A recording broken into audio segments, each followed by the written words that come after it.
नमस्कार, स्वागत है आपका आपके अपने चैनल उज्जवल जीके में। मैं हूं सीमा शर्मा। आज हम आरबीएसई 8th क्लास ज्योग्राफी का पहला और दूसरा चैप्टर करने वाले हैं। महत्वपूर्ण प्रश्नों की संख्या 80 रहेगी।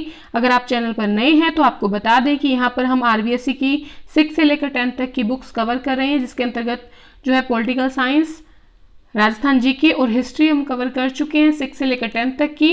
और साथ ही रीड से संबंधित 180 वीडियो हम एसएसटी की बना चुके हैं और साथ ही साइकोलॉजी जो है वो भी पढ़ा चुके हैं। अगर आप ये सारी वीडियोस देखना चाहते हैं तो आप उज्जवल जीके पर विजिट करके ये सारी वीडियोस देख सकते हैं। यहाँ पर आपको सारे सब्जेक्ट पढ़ाए जाएंगे, ठीक है। और विश्वास रखिएगा, इनमें से ही जो है आपकी रीट एसएसटी के जो है क्वेश्चन आएंगे आरबीएसई की 6 से लेकर 10 तक की बुक से। तो प्लीज इनको एक बार ध्यान से पढ़ लीजिए, ठीक है। तो आज जो प्रश्न है वो 80 प्रश्न रहेंगे और पहला और दूसरा चैप्टर रहेगा ज्योग्राफी का। चैनल पर नए हैं प्लीज सब्सक्राइब कर लें, पास के बेल आइकन को जरूर प्रेस कर दें ताकि नई वीडियो की नोटिफिकेशन आपको समय रहते मिलती रहे। चलिए जल्दी से पढ़ना शुरू करते हैं। पहला प्रश्न है, कौन सी नदी हिमालय से निकलती है? हिमालय से निकलने वाली नदियां हैं सिंधु, ब्रह्मपुत्र और गंगा, ठीक है। अगर हम देखिए बात करें सिंधु की, ठीक है, और ब्रह्मपुत्र की, तो ये कहां से निकलती हैं? इनका उद्गम स्थल जो है वो तिब्बत है। और अगर हम गंगा की बात करें तो ये निकलती है गंगोत्री हिमनद से, ठीक है, हिमनद से, ठीक है। तो इस प्रकार से जो सिंधु ब्रह्मपुत्र है वो तिब्बत से निकलती है, गंगा गंगोत्री हिमनद से निकलती है। अगला प्रश्न है, अराकान योमा व शान पर्वत है। ये अराकान योमा व शान पर्वत कहां पर है? तो ये म्यांमार में स्थित है, ठीक है। चलिए अगला प्रश्न देखते हैं, भारत की देशांतरीय स्थिति है। भारत की जो देशांतरीय स्थिति है वो है 68 डिग्री 9 मिनट पूर्व से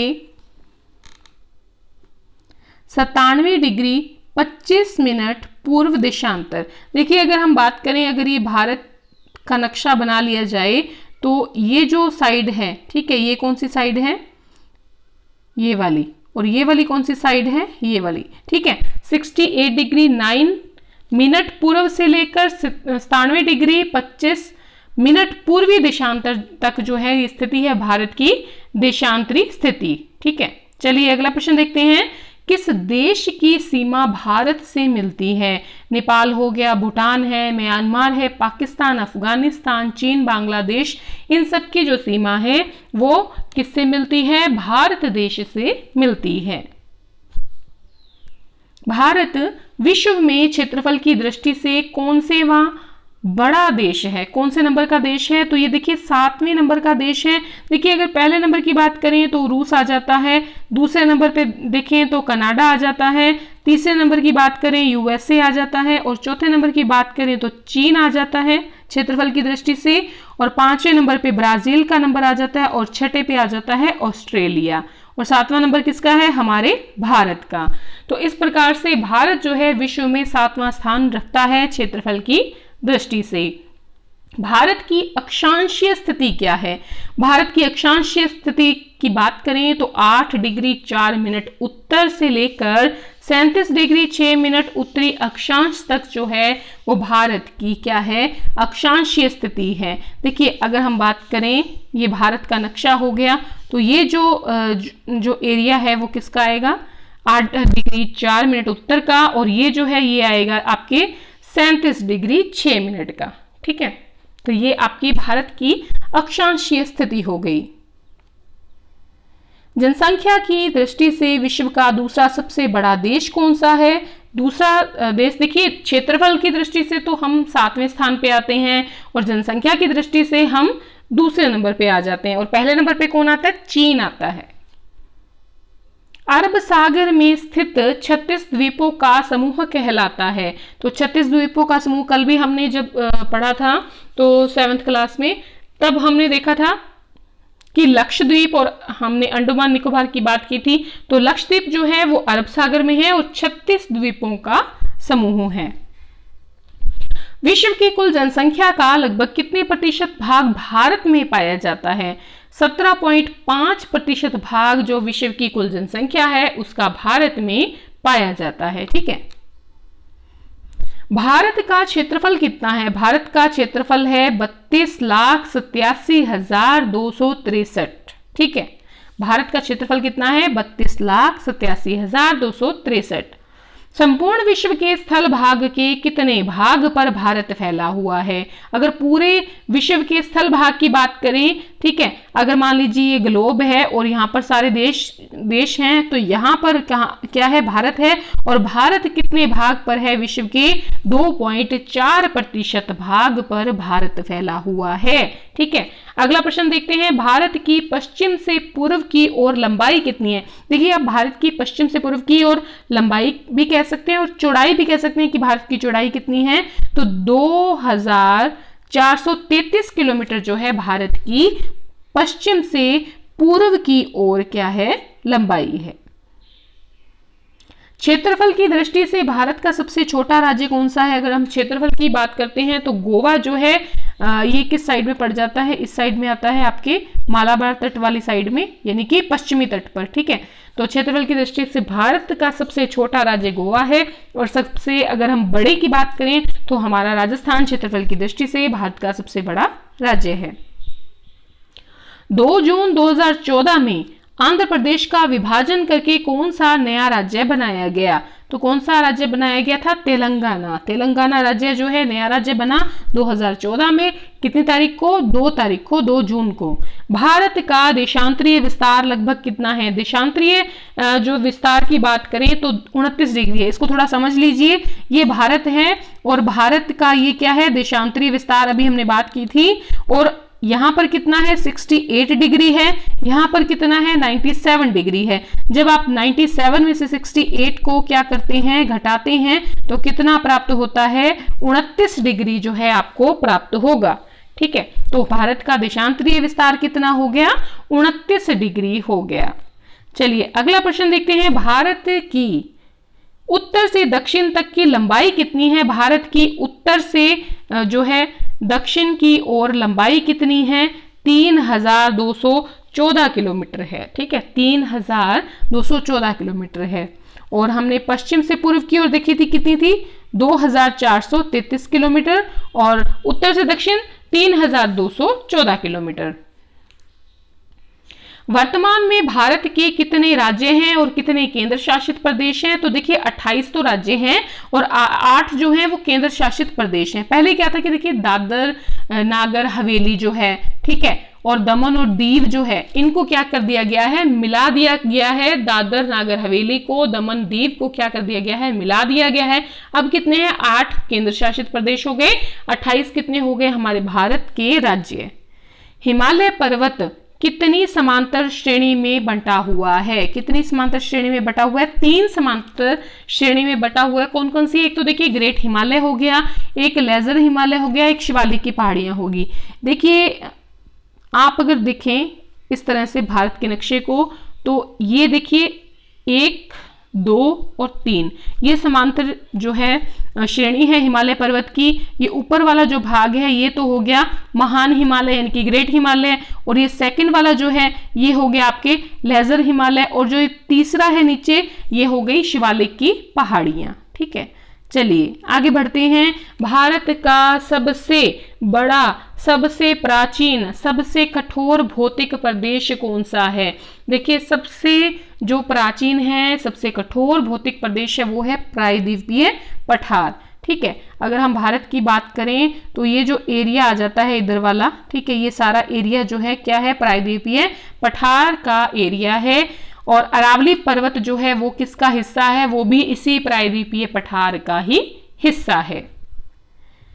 प्रायद्वीपीय भारत की नदियां कौन कौन सी हैं? महानदी है, गोदावरी है, कृष्णा है, कावेरी है, नर्मदा है। कौन कौन सी है? महानदी, गोदावरी, कृष्णा, कावेरी, नर्मदा। भारत, अब देखिए प्रायद्वीपीय यानी कि तीनों तरफ क्या हो? जल हो, तो ये क्या हो गया? प्रायद्वीपीय पठार है इधर, और ये भारत का दक्षिणी हिस्सा है। ठीक है, और यहाँ पर अरब सागर आ गया और इधर बंगाल की खाड़ी वाला एरिया आ गया। तो 3 तरफ जहां पर पानी हो उसे क्या कहते हैं? प्रायद्वीप कहते हैं। तो प्रायद्वीपीय भारत की नदियां ये हो गई आपके 5 नदियां।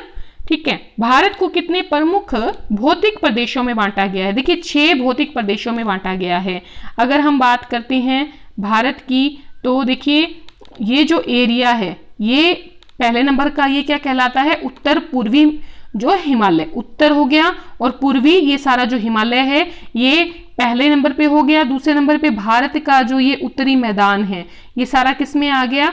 भारत का उत्तरी मैदान ये दूसरे नंबर पे आ गया। फिर थार का मरुस्थल आ गया हमारा, ठीक है। और फिर ये जो प्रायद्वीपीय पठार है, और फिर तटीय मैदान जो है ये दोनों तरफ के, मालाबार तट वाला और इधर कोरोमंडल तट वाला, तो ये सभी जो है तटीय मैदान। और प्लस क्या हो गया? ये जो द्वीप समूह है, लक्षद्वीप है, अंडमान निकोबार है, ये सब मिलाकर कितने भौतिक प्रदेश बन जाते हैं? 6 भौतिक प्रदेश बन जाते हैं। अगला देखिए, भारत के एकमात्र सक्रिय ज्वालामुखी का नाम क्या है? देखिए याद रखिएगा, बहुत इंपॉर्टेंट प्रश्न है। बैरन द्वीप नाम है, और कहां पर स्थित है ये अंडमान निकोबार जो है, अंडमान जो है वहां पर स्थित है, निकोबार में नहीं स्थित, अंडमान में स्थित है। याद रखिएगा, अंडमान में स्थित है भारत का एकमात्र सक्रिय ज्वालामुखी, और उस द्वीप का नाम क्या है? बैरन द्वीप है, ठीक है। भारत के उत्तर और उत्तरी पूर्वी भाग में लगभग कितने किलोमीटर लंबी हिमालय पर्वत श्रृंखला है? भारत के उत्तर और उत्तरी पूर्वी भाग में लगभग कितनी किलोमीटर लंबी हिमालय पर्वत श्रृंखला पूछ रहा है, तो 2500 किलोमीटर आ गया। ये जो भारत का ये वाला उत्तर वाला क्षेत्र और इधर जो पूर्व वाला मेघालय वगैरह वाला एरिया जो हो गया, ये सारा जो हो गया, ये कितना आ जाता है? 2500 किलोमीटर का एरिया बन जाता है, ठीक है। चलिए आगे बढ़ते हैं। कौन सा संप्रदाय भारत में सबसे कम है? तो देखिए जो है मुस्लिम है, हिंदू है, ये तो ज्यादा हो गए, और सबसे कम में आ जाता है आपके जैन संप्रदाय, ठीक है। नीलगिरी पर्वत स्थित है। नीलगिरी पर्वत कहां पर स्थित है? केरल, कर्नाटक, तमिलनाडु, यहां पर नीलगिरी पर्वत जो है स्थित है। देखिए अगर हम आप स्थिति देख लेते हैं, ठीक है, ये भारत का नक्शा है, ठीक है, ड्राइंग इतनी बढ़िया नहीं है।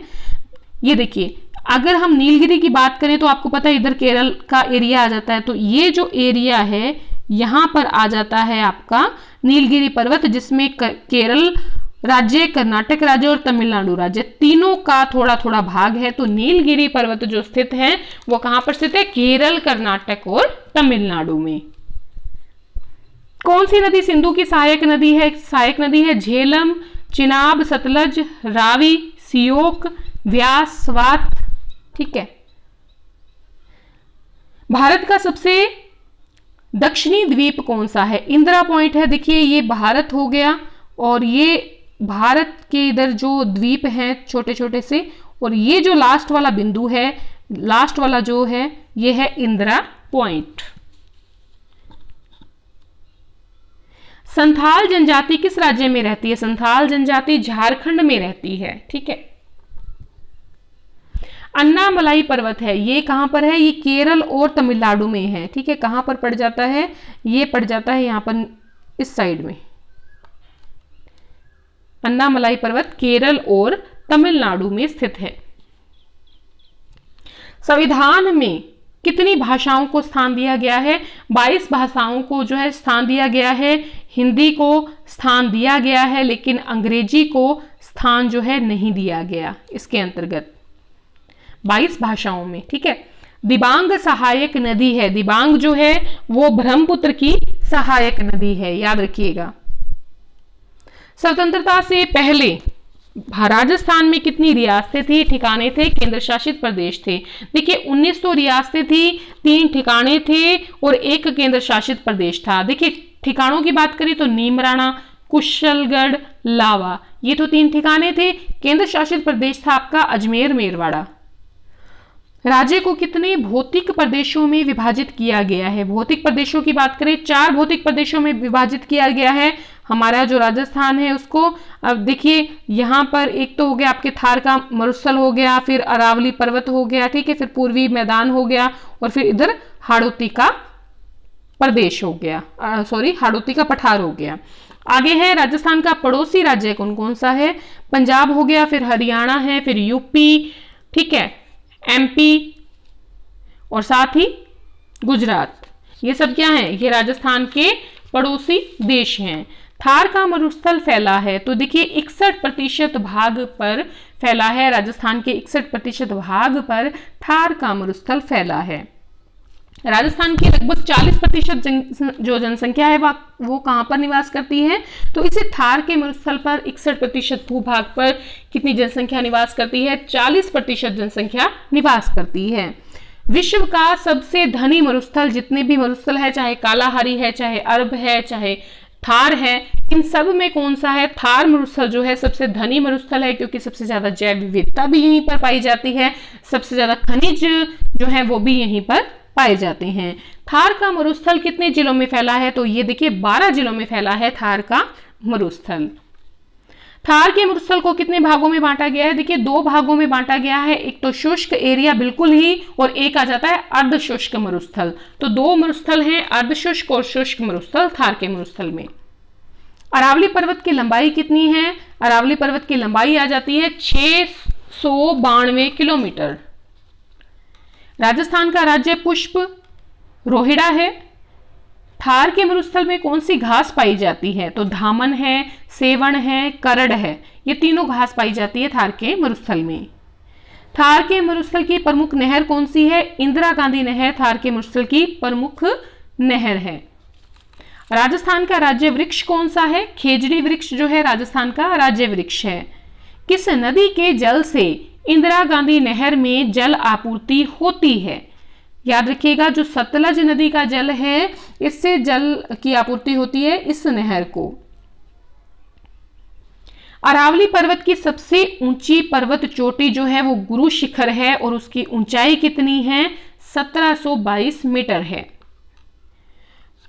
कौन सी नदी बीहड़ या डांग या उत्खात भूमि के लिए प्रसिद्ध है, देखिए उत्खात भूमि कह लीजिए, बीहड़ कह लीजिए, डांग कह लीजिए, इसके लिए कौन सी प्रसिद्ध है, चंबल नदी प्रसिद्ध है। देखिए अगर आपने रीट 2018 का पेपर दिया था तो ये आपको प्रश्न याद आ गया होगा, 2018 रीट के पेपर में ये प्रश्न पूछा गया था। कौन सा क्षेत्र राजस्थान में सर्वाधिक जनघनत्व वाला है, कौन सा क्षेत्र है भाई सबसे ज्यादा जनघनत्व वाला, पूर्वी मैदान जो है यहाँ पर सबसे ज्यादा जनघनत्व है, जहां पर मैदानी एरिया होगा वहां पर ही तो सबसे ज्यादा जनघनत्व पाया जाएगा। छप्पन का मैदान कहां पर है, छप्पन का मैदान है बांसवाड़ा और प्रतापगढ़ में। अरावली पर्वत कहां से कहां तक फैला है, खेड़ ब्रह्म से दिल्ली तक फैला है। देखिए अगर हम खेड़ ब्रह्म की बात करें कहां पर पड़ता है, गुजरात में, ठीक है। और अगर आपसे पूछ लिया जाए अरावली पर्वत किन किन राज्यों में है, तो देखिए गुजरात भी पड़ जाता है, राजस्थान भी आ जाता है, हरियाणा भी आ जाता है, दिल्ली भी आ जाता है। तो इन चारों राज्यों से जो है अरावली पर्वत माला जो है वो 692 किलोमीटर तक फैली हुई है। राजस्थान के कुल क्षेत्रफल का कितने प्रतिशत भाग पर पूर्वी मैदान फैला हुआ है, पूर्वी मैदान कौन सा है जहां पर सबसे ज्यादा जनघनत्व है, और ये जो जनघनत्व है यहाँ पर जो है कुल क्षेत्रफल का ये 23% भाग पर पूर्वी मैदान फैला हुआ है। माही के मैदान का दूसरा नाम क्या है, छप्पन का मैदान कह लो, माही का मैदान कह लो, और ये कहां पर पड़ता है, बांसवाड़ा प्रतापगढ़ में।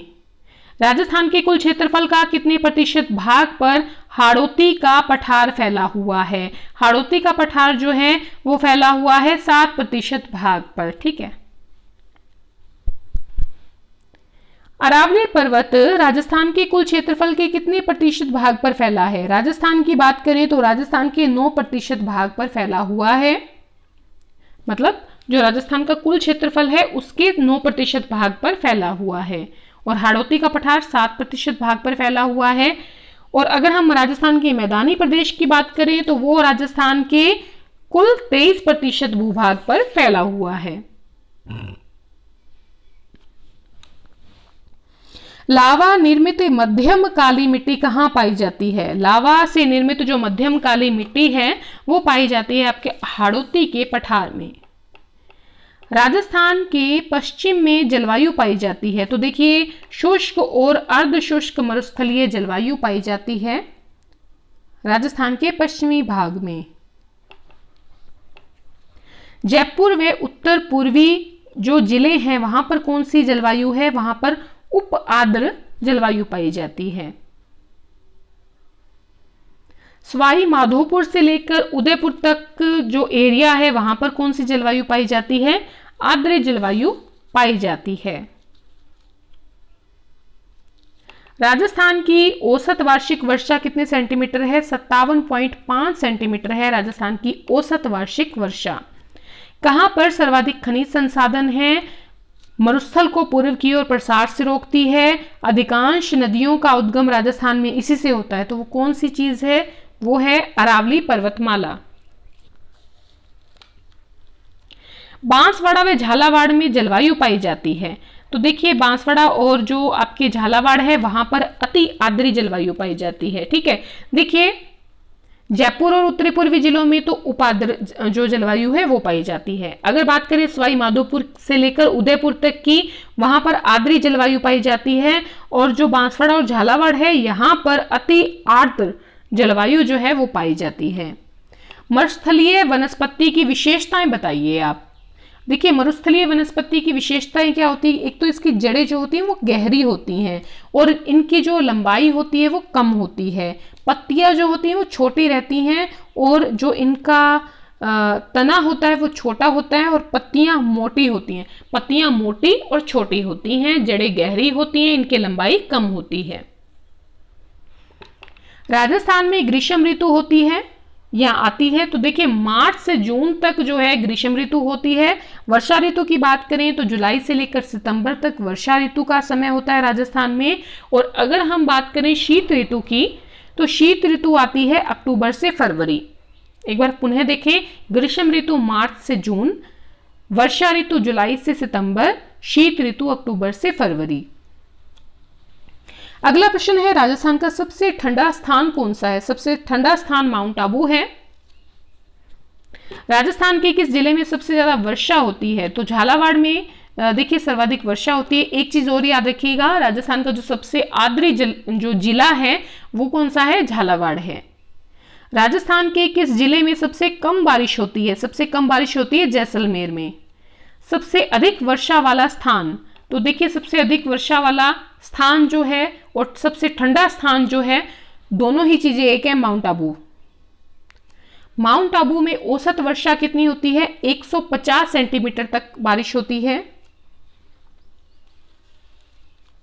राजस्थान के दक्षिणी पूर्वी भाग से उत्तरी पश्चिमी भाग की ओर क्या होता है?